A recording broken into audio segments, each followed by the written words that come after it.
In 2025, something is shifting beneath the surface of America, not just protests in the streets, but something deeper. More dangerous. This isn't just about one court decision, or one political party. It's about a generation realizing, the country they grew up in no longer exists. Millions marched under the banner, hands off, but who's really pulling the strings? Social media feeds feel more like weapons. Institutions once seen as sacred, now provoke silence, or rage. For those who remember 1968, the déjà vu is chilling. But this time, something's different. The anger feels colder. The divisions, sharper. And the questions? Far darker. What if the system isn't broken, but deliberately remade?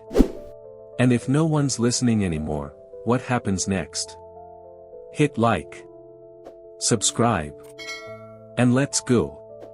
In the spring of 2025, the United States finds itself not at war, but far from peace. From Washington, D.C. to Phoenix, from college campuses to state capitals, a new kind of unrest is unfolding, not explosive, but constant, not loud, but deeply unsettling. The protests, some peaceful, others tense, aren't isolated. They're symptoms. A warning sign flashing beneath the polished image of modern democracy. The spark. A Supreme Court ruling that redefined federal authority in ways most Americans didn't see coming. But the fuel, that had been gathering for years. Trust in institutions is at an all-time low. Congress? Gridlocked. The media? Fragmented into echo chambers. Social media? Not a tool, but a battleground, where narratives are weaponized and outrage travels faster than facts. For millions, truth now depends on which screen you look at. For older generations, it's a painful shift. This isn't the America they remember, the one where disagreement didn't mean enemy, where facts mattered, and compromise wasn't a weakness. But the digital age has accelerated everything. Political cycles feel like storms. Cultural shifts, like earthquakes. Technology has advanced, yes, but so has confusion. AI writes headlines. Bots flood debates. Algorithms decide what you see, and what you don't. And through all of it, a quiet question grows louder: if a society loses its ability to agree on what's real, how long can it function? This is where we are now, a nation deeply divided, with millions demanding to be heard, and millions more unsure if listening still matters. What happens next depends on whether we still believe in something greater than just our side. To understand how we got here, you have to go back. Not just to 2020. Not even 2016. But further, to a slow unraveling that most didn't notice at first. The seeds were planted when politics became entertainment, and outrage became currency. When cable news turned into a 24/7 battlefield, and social media promised connection, but delivered division. The institutions meant to hold democracy together, courts, Congress, journalism, began to fracture under pressure. For decades, both parties claimed to represent the people, but the people grew more distant, more skeptical, more angry. And in the shadows, power consolidated, quietly, efficiently. By corporations. By data giants. By those who understood one simple truth: if you control the flow of information, you don't need to control the law. You shape reality instead. The protests of 2025 didn't start because of one law or one injustice. They were the breaking point, the moment frustration boiled over. The Supreme Court's decision that sparked the movement. It didn't just shift legal power, it stripped federal protections many assumed were permanent. Rights once guaranteed, suddenly, weren't. And for millions, that wasn't just political, it was personal. What started as scattered demonstrations grew quickly. Organized online, fueled by distrust, and broadcast in real time, from phones, drones, and live streams. The government tried to respond, but by then, something had changed. The center no longer held. For many Americans, it wasn't just about protesting, it was about survival. About legacy. About the fear that their children would grow up in a country they wouldn't recognize. And for those watching from home, especially the older generation, the feeling was eerily familiar, but far more fragile. Because this time, the anger isn't just on the streets, it's everywhere. Quiet. Lingering. And much, much harder to contain. By April 2025, more than 27 million Americans had participated in protests across 41 states. That number, staggering on its own, doesn't tell the full story. Because this time, the demonstrations weren't just happening in big cities. Small towns, places where protests rarely happen, saw people taking to the streets, holding homemade signs, standing beside neighbors they'd known for decades, and no longer agreed with. Something deeper was breaking.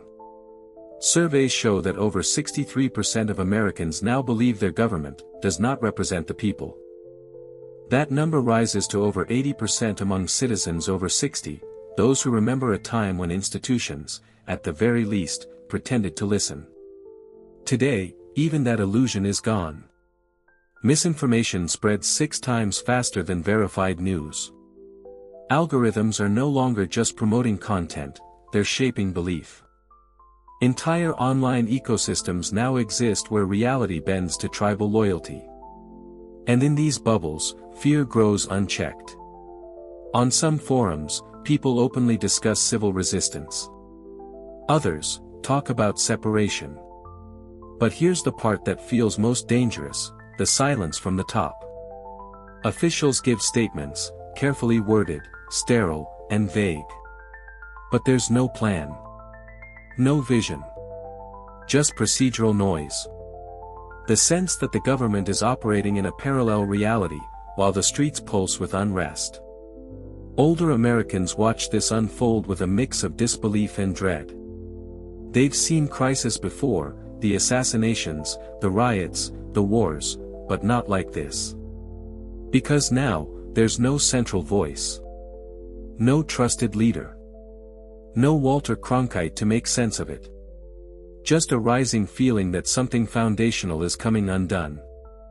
And if this is the calm before the storm, what exactly are we waiting for? Here's something most people don't realize: by 2025, over 70% of all political content consumed by Americans is filtered or recommended by artificial intelligence. That means, what you see, what you hear, even what you believe, is being quietly shaped not by elected leaders or media editors, but by systems no one voted for, no one fully understands, and no one can truly hold accountable. Behind every scroll, every like, every trending topic, lies a machine learning model, optimized not for truth, but for engagement.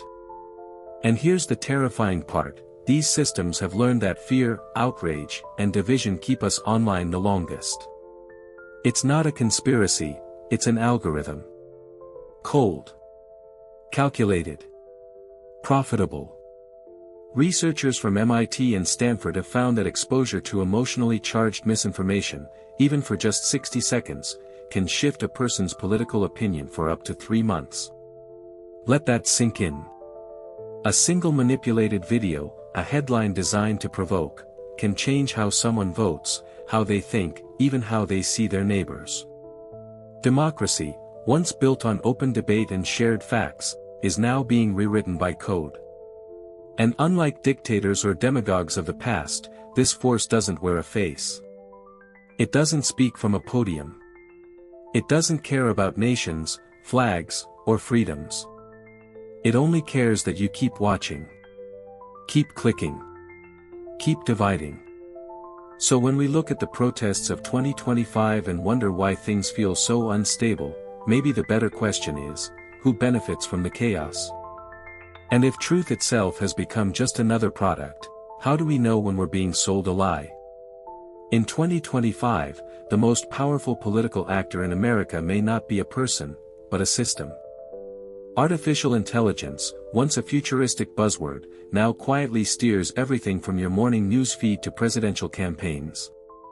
Recent studies from the Brookings Institution and Harvard's Berkman Klein Center show that AI-curated political content has surpassed traditional journalism in reach and impact, especially among older audiences, who trust visual authority but are less trained to spot digital manipulation.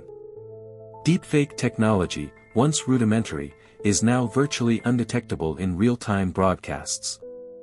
Audio, video, even live events, all can be synthetically generated, and in some cases, weaponized. A recent case revealed that over 12,000 protest-related tweets in March 2025 were not written by real people, but by neural networks trained to mimic human outrage. Not only that, but researchers discovered these AI voices were programmed to escalate tension, recommending confrontation, spreading false narratives, and even impersonating grassroots organizers. And while some may blame foreign influence, the uncomfortable truth is, many of these tools were developed right here, in Silicon Valley. Designed for advertising, repurposed for politics. Even election ads are now generated by machines, tested against thousands of micro-emotional responses, and deployed with surgical precision to sow division or apathy. In one internal experiment leaked from a major tech firm, AI was used to simulate entire protest movements, predicting outcomes, optimizing slogans, even stress testing public reaction to controversial laws before they were passed. And yet, there is no federal oversight. No clear ethics. No pause button. Technology moves faster than regulation, and democracy, once a slow, deliberate process, now competes with systems built to outpace human reflection. So the question becomes, when technology can predict, and provoke, your reaction before you even form it, are you still the one making the choice? Some say what's happening in 2025 is a long overdue correction, a generation rising to reclaim its voice, to push back against outdated systems. That this unrest is necessary. Inevitable. That democracy, if it's real, must sometimes be loud, even chaotic. But others see something darker. A kind of unraveling, not of policy, but of shared meaning. Of the basic idea that truth can be agreed upon at all. They warn, when facts become optional, and trust becomes a luxury, what fills the vacuum isn't progress, but power. Cold, unaccountable, and often invisible. Some analysts argue that technology simply revealed what was always there, our divisions, our prejudices, our fractures. Others believe it amplified them. Exploited them. And then sold them back to us as content. There are even experts, ethicists, data scientists, who now openly question whether liberal democracy, in its current form, can survive the information era. Because every click, every share, every reaction, it's not just expression, it's data. Tracked, analyzed, monetized. And sometimes, weaponized. But here's the twist, many of the tools being criticized for eroding democracy, were built in the name of freedom. Free speech. Free access. Free platforms. And maybe that's the cruel irony, that what began as empowerment, has become surveillance. That the same networks meant to connect us, now turn us against each other. Not because of a villain behind the curtain, but because of a system optimized for engagement, not empathy. So what went wrong? Was it the technology? The politics? Or, was it us? Our appetite for outrage? Our tolerance for lies? Our silence in the face of slow corrosion? Because every system reflects the people who use it, and if this is our reflection, what does it say about us now? By mid-2025, something had shifted, not with a bang, but with a quiet, irreversible drift. It wasn't a war or a collapse, it was harder to define. A numbness. A fatigue. People no longer argued, they unplugged. Families stopped discussing the news. Friends muted each other. Entire towns, once tight-knit, now avoided eye contact. Psychologists began calling it collective cognitive burnout, a mass withdrawal from public life, born not from fear, but exhaustion. The culmination of years of noise, conflict, and digital saturation. And this withdrawal had consequences. Voter turnout plummeted. Local journalism vanished. Volunteer organizations, lifelines in small communities, dissolved. With fewer people watching, power became quieter, and more absolute.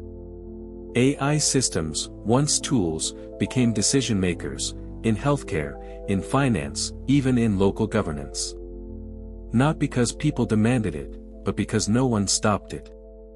The machine didn't take over with violence.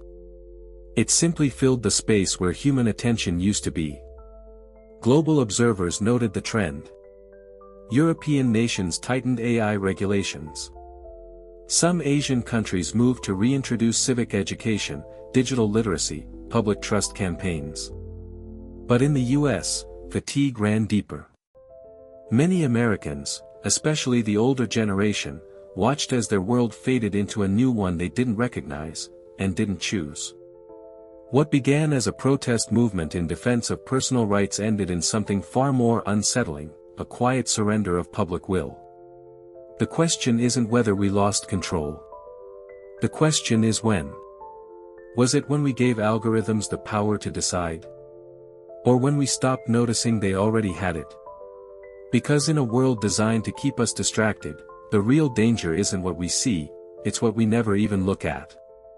In the end, every generation reaches a crossroads, a moment when progress demands a decision. Do we keep moving forward, no matter the cost, or do we pause, question, and choose differently? The protests of 2025 weren't just about one law, one institution, or one party. They were about a deeper tension, between speed and stability, between connection and control, between information and understanding. We built systems to liberate us, from boredom, from ignorance, from isolation. But somewhere along the way, we gave them more than data, we gave them influence. And now, we face a choice, not between left and right, but between awareness and apathy.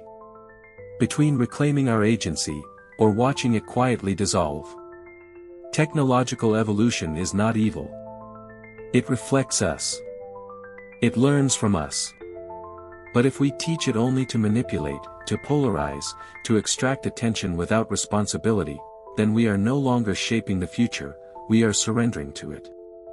The dilemma isn't about banning AI or deleting social media. It's about rebuilding trust. Redefining truth. Relearning how to listen. And remembering that democracy isn't just something we inherit, it's something we maintain. With effort. With presence. With choice. Because if we don't choose, someone, or something, else will. And when that happens, when the systems we built begin to shape not just our behavior, but our beliefs, we must ask, are we evolving, or simply erasing ourselves one click at a time? This isn't about going back. It's about deciding what's worth carrying forward. Before the silence becomes permanent. Do you remember the opening question? If no one's listening anymore, what happens next? Maybe now, you know. Or maybe, you're feeling exactly what so many Americans feel right now, a kind of quiet dread. Not loud, not panicked, but heavy. Like something important is slipping through our fingers, and we're too tired to stop it. The truth is, I didn't make this story to scare you. I made it because I'm scared too. Scared of a future where people stop caring. Where facts don't matter. Where technology doesn't serve us, but replaces us in silence, while we scroll. And I wonder, do you feel it too? That chill when you see old photos of a country that once felt united, even when it struggled. That ache when you realize the noise isn't going away, it's only getting smarter. This isn't just happening on TV. It's not far away. It's your town. Your screen. Your family. Maybe your silence. What happened in 2025 didn't end with tear gas or speeches. It ended with quiet decisions. Millions of them. Not to speak. Not to vote. Not to look deeper. And that's how freedom fades, not in fire, but in fatigue. So now I ask you, truly, just you and me, what will you do when the next protest starts? When the next story feels too big, too complicated, too far gone? Will you scroll past it? Or stop, and pay attention? Because if we don't ask better questions now, someone else will write the answers for us. And if this story made you feel anything at all, don't keep it to yourself. Tell me in the comments, what scares you the most about the world we're building?